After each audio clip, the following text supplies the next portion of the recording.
I never imagined my first Coachella would start with heartbreak. It was supposed to be a dream weekend, music, memories, and friends. We planned it for months, the outfits, the road trip, even the group poses under the Ferris wheel. But when the day finally came, they left without me. No warning, no goodbye. Just one group selfie on Instagram with the caption, "Road trippin' with the real ones." My name wasn't tagged. I stood there, suitcase in hand, staring at the empty curb where we agreed to meet, messages left on read calls, straight to voicemail, and just like that I was erased from the weekend we built together. I had a choice: go home defeated or show up anyway. So I grabbed a last-minute bus ticket, shared a ride with strangers, and arrived dusty, alone, and ticketless. I told myself I'd just watch from outside the gates, soak in the energy from afar. But fate had other plans. This is the story of how being abandoned at Coachella led me to the very front of the main stage, thanks to a complete stranger, and what happened after. That's the part no one, not even my ex-friends, will ever forget. If you've ever felt left out, if you've ever had to rewrite your own ending, this story is for you. Stick around till the end because the twist will change how you see being alone forever. Don't forget to like, comment with real ones, show up anyway, and hit subscribe. Let's jump into it. Everything was perfect on paper. 4 of us, me, my college roommate Laura, her cousin Maddie, and our mutual friend Josh, we talked about Coachella like it was a pilgrimage. This was our moment, a celebration of surviving exams, heartbreaks, late-night dorm tears, and growing up together. I made custom tees, printed Polaroids for our travel journal. I even bought us matching floral bands for our phones. The plan was to meet at 6 a.m., pile into Josh's SUV, and hit the road. By 6:10 a.m. I texted here. By 6:15 a.m. I texted running late. By 6:30 a.m. I was calling. By 6:45 a.m. I saw it. Laura's story, all 3 of them in the car blasting music. Coachella here, we come. No mention of me. I froze. I felt hot and cold at once, like someone pulled the rug out from under everything we had. My stomach sank, not because they left me, but because I knew this wasn't a mistake. They didn't forget me, they excluded me. I messaged nothing, I called straight to voicemail. I walked back to my apartment, heart pounding and hands trembling. But after an hour of crying into my wrist, something snapped. I'd been there for them through everything I gave too much, and now they couldn't even give me a ride. Fine, they could keep the car. I opened my laptop, found the last seat on a rideshare heading toward Indio. I didn't know who I'd be sitting next to. I didn't care, I just knew I had to be there even if I didn't have a ticket. The sun scorched the desert horizon as we arrived in Indio. My dusty sneakers hit the dirt with a soft crunch. I was there, but on the outside. People were already flooding through security, glitter, glistening music, pulsing like a heartbeat. I clutched my small duffel, not daring to look like a fan who had no pass. Because I didn't, I walked the perimeter of the grounds hoping for something, a miracle, a flash sale. At one point I even asked a vendor if he needed help, joking, "I'll work for wristbands." He smiled politely and handed me a water. Hours passed. The sun dipped low. My phone died. I sat near a fence between a food truck and a tangle of cables, just existing. Then I heard someone sit beside me. He looked older than most, maybe early 30s, hoodie shades and a relaxed air. "Long day?" he asked. I didn't answer at first, but eventually I told him everything, not in dramatic detail, but the truth. My friends left me. I came anyway, I just wanted to be near it. He listened, then said, "I like that." Then he pulled something out of his bag. "A wristband." "Take it," he said. I blinked. "What, why?" He shrugged. "It's my spare I work crew. You've earned this." And just like that he was gone, blending back into the crowd. No name, no strings, just a single act that changed everything.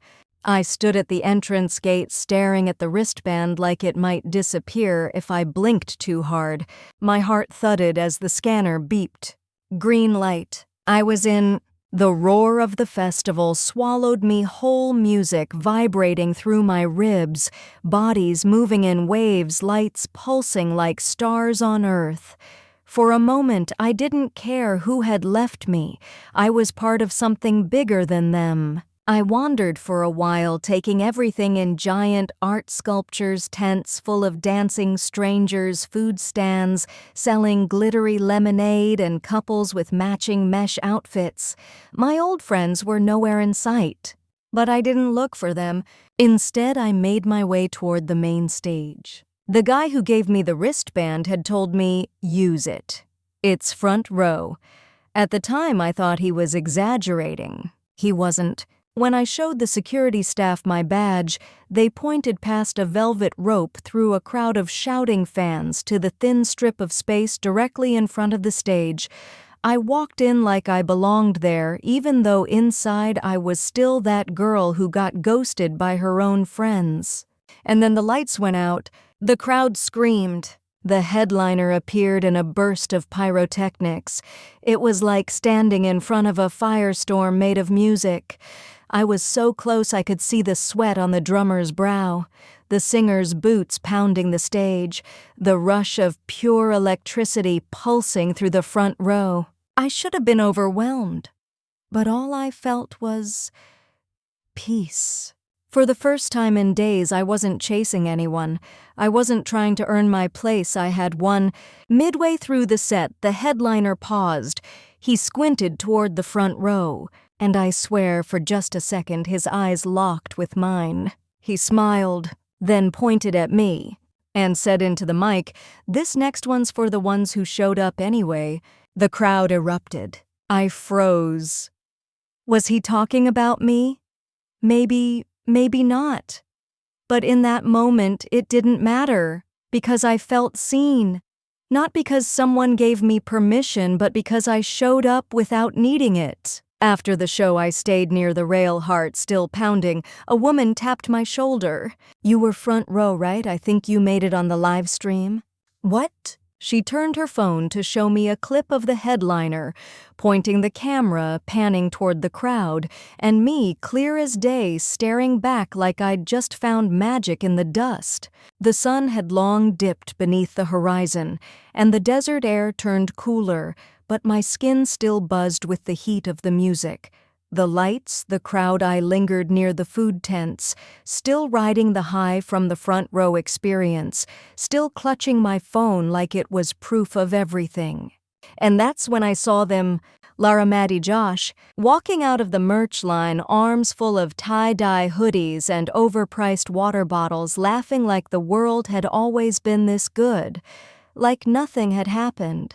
I ducked behind a vendor stand, instinctively heart pounding. I hadn't expected to run into them, and certainly not so soon. But then I stopped hiding. No, not this time. I stepped out and walked right past them. It took about 3 seconds for them to notice. Lara did a double take. "Wait, is that?" Maddie turned. "Oh my God, is that you?" I turned around slowly, expression calm. Josh looked like he saw a ghost. "How did you get in?" I smiled. "You know there's more than one way to show up," Lara stammered. "We thought you weren't coming. We figured you were mad." I tilted my head. "You mean when you drove off without me and posted it like a badge of honor?" The air turned thick with guilt, or maybe embarrassment. "We just thought it would be easier that way," Maddie mumbled. "Easier," I repeated, "for who?" Josh awkwardly shuffled. "Well, you're here now. That's what matters, right? Let's hang." That's when I realized something. They weren't shocked that I was hurt.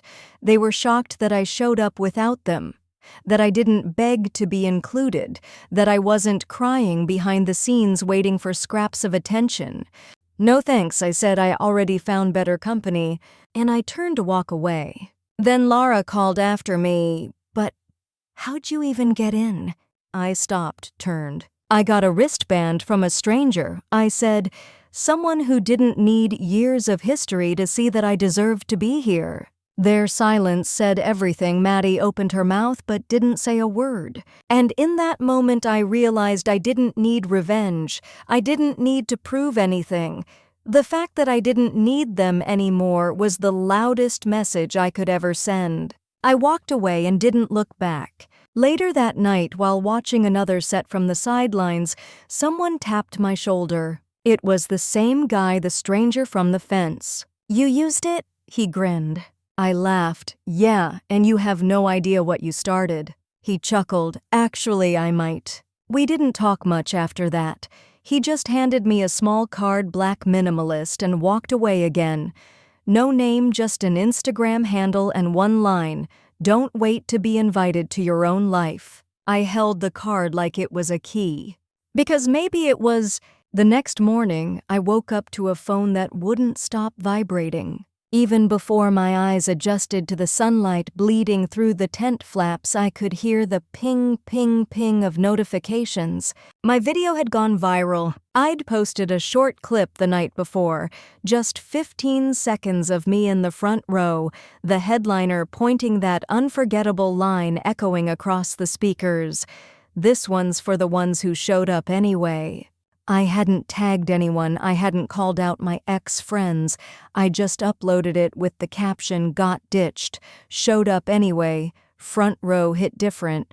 I didn't expect much, but apparently people did. My video hit 1-2 million views overnight. Comments were flooding in. "This is the energy we all need in 2025. Your friends lost someone solid. The fact that you went alone. Respect. The universe always rewards the brave ones." I scrolled, heart swelling. Somewhere between the likes and the fire emojis, I realized something. People weren't just cheering for the front row moment. They were cheering for the choice to go alone. But the real twist came later that afternoon. Lara texted, "Lara, can we talk?" I didn't respond. 5 minutes later, a voice message from Maddie. She sounded shaky. "Hey, so everyone's sending us your video. You're like everywhere. And, yeah, I guess we didn't realize how much that hurt you. I mean, we were just trying to keep the trip simple, but we messed up. Anyway, if you want to meet up, we're by the food court." It wasn't an apology, it was panic. And for once, I wasn't tempted to rescue them from it. I took a long walk around the festival grounds. Every corner felt different now, brighter, louder, like I'd finally earned my place in the story. The music, the people, even the wind felt like they were on my side. I didn't respond to Maddie either. But that night, just before the final act, something wild happened. As I was lining up for drinks, a young woman tapped me on the shoulder. "Are you the girl from the front row video?" she asked. I blinked. "Yeah, I guess I am." Her eyes lit up. "You inspired me. I almost didn't come this year because my friends backed out, but then I saw your post this morning. I bought a single-day pass an hour ago. I'm here because of you." I didn't know what to say. I was still processing the idea that my random decision, my desperate act of defiance, was now helping someone else find their own moment. We walked to the main stage together, watched the final performance under a sky exploding with lights. And I thought to myself, this is what showing up does. Not for validation, not for revenge. Just to reclaim your own life, your own joy on your own terms. That weekend wasn't about being in the front row. It was about not letting anyone convince me I didn't deserve to be there. I used to think that being alone meant something was wrong with me. That if people walked away, it was because I didn't belong. That if I wasn't included, I wasn't enough. That if I didn't get the invite, I wasn't worth remembering. But that weekend, under the pounding bass, under desert stars, under the silence of being ignored, I learned the truth. Being alone isn't always a punishment. Sometimes it's protection. Sometimes it's clarity. Sometimes It's your cue to stop waiting for permission and start writing your own headline. Because here's the thing, my ex-friends didn't just leave me behind, they freed me. They freed me from needing to shrink myself to fit their comfort. They freed me from the exhausting dance of always proving my worth. And in doing so, they opened the door for something better. Not just a front row experience, not just a viral video, but a new kind of power. The kind you earn when you show up for yourself. That stranger at the fence, he didn't just give me a wristband, he gave me a reminder, don't wait to be invited to your own life. And now I'm passing that reminder to you. If you're watching this because you've been left out, if you've ever stood alone at the edge of something you once dreamed of, if you're holding on to friendships that dim your light just to feel included, let me tell you what I wish someone had told me sooner. You do not need their permission to matter. You do not need their invite to be worthy. You do not need their seat to stand in your moment. Sometimes the people who abandon you are just making room for something better, something wilder, louder, more you. So go, show up anyway. Stand at the fence if you must. Speak your name even if no one's listening yet, and when your moment comes, don't shrink. Take it. Because you don't have to be chosen to belong, you just have to choose yourself. If this story spoke to you, if you've ever felt left behind but found your power anyway, comment "I showed up anyway" below, and don't forget to like, share, and subscribe for more stories that remind you you're never too small to take up space.